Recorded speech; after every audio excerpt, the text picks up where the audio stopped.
Hi everybody, I am John. I'm one of the interpreters or educators here at the Museum of York County, and today I am here to present a wild wonders on some of those animals that like it cold.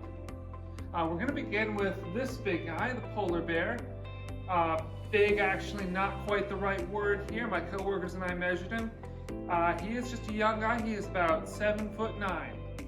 Now, your adult male polar bears are usually anywhere between 8 and 12 feet tall, so that does make him kind of a shrimp. But take a look at this. This is a model of a newborn polar bear. They are born typically about 1.3 pounds, much smaller than your average human baby. They will be adults in anywhere between 2 and 3 years, growing quickly on the mother's fatty milk, alongside usually 1 but up to 3 siblings. Now, of course, we don't have polar bears in South Carolina, but the museum does have a black bear, which, of course, is up in the mountains, not really around here, but further north. Next up, we have the elk and wolf, which both can live in cold climates, simulated by our fake snow. Wolves and elk both live in family groups. The wolves is called the pack, the elks is called the herd. The biggest difference being the wolf is a carnivore, a predator, who will hunt all the time, and elk is an herbivore, eats plants, and of course, as you can see here, prey. Now, while the wolf is famous for its trademark howl, the elk does make a sound as well. In its case, it is called bugling, and it is typically used by the male to advertise its fitness for a potential mate.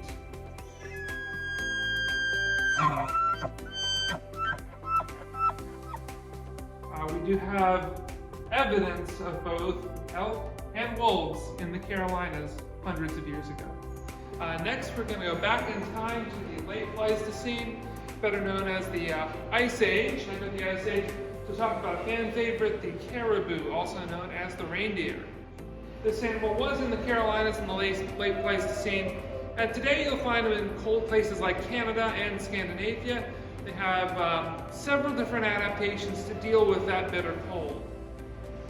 First off, they have a short, stout body built to conserve heat. They have pretty good fur that insulates that body, and their snout and tail are both short, which makes it easier to heat them up. And interestingly, they are the only member of the deer family in which both the male and the female will grow antlers. Finally, we have here a tusk from a walrus. These are actually just super long canine teeth that never stop growing, and walruses use them for several different purposes, including punching holes in the ice, pulling themselves out of the water, and to fight.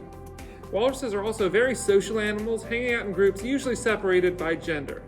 They can also slow their heartbeat to survive the cold of the Arctic, and despite looking pretty awkward, they can run on all fours about as fast as a human. Like the polar bear, we've never had walruses in the Carolinas, but also like the polar bear, I think they're interesting, so I figured I would talk about them with you guys today. That's all I have for you today, so until next time, get out there and explore your Carolina world.